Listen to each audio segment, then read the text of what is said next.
संघर्ष से आगे बढ़ता रमेश बिहार के मधेपुरा जिले में एक छोटे से गांव में रमेश नाम का लड़का पैदा हुआ। बचपन से ही उसके जीवन में संघर्ष और मेहनत की राह साफ दिखाई देती थी।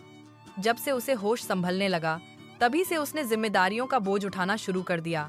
घर की आर्थिक स्थिति मजबूत नहीं थी, इसलिए पढ़ाई के साथ साथ उसे बकरियां चरानी पड़ती थीं। रोज सुबह सुबह वह 10-12 बकरियों को लेकर खेतों और नदी किनारे निकल जाता। बकरियों की देखभाल करते करते ही वह अपनी किताबें खोलकर पढ़ाई करता। धीरे धीरे जिम्मेदारियां और बढ़ीं। अब उसे सिर्फ बकरियां ही नहीं बल्कि भैंस भी चरानी पड़ती थी। गर्मी की तपिश हो या ठंडी हवाएं, रमेश ने कभी हार नहीं मानी।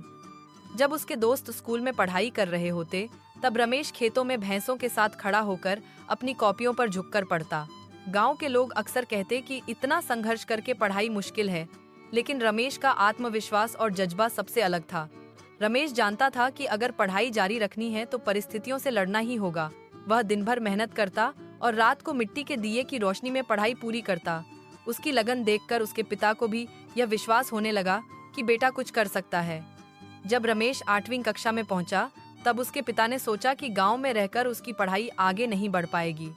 इसलिए उन्होंने रमेश को अपनी बहन के पास भेज दिया ताकि उसे पढ़ाई का बेहतर माहौल मिले। अपनी बहन के घर जाकर रमेश के जीवन में एक नया मोड़ आया। अब उसे चरवाही से थोड़ी राहत मिली और पढ़ाई पर अधिक ध्यान देने का अवसर मिला।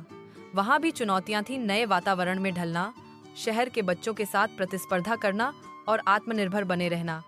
लेकिन संघर्षों से निखरा हुआ रमेश किसी भी परिस्थिति से घबराने वाला नहीं था।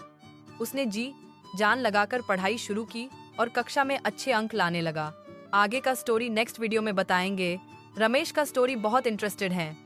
अगर आप नए हैं मेरे इस चैनल पर, तो चैनल को लाइक और सब्सक्राइब कर दीजिए। धन्यवाद। शुभ प्रभात।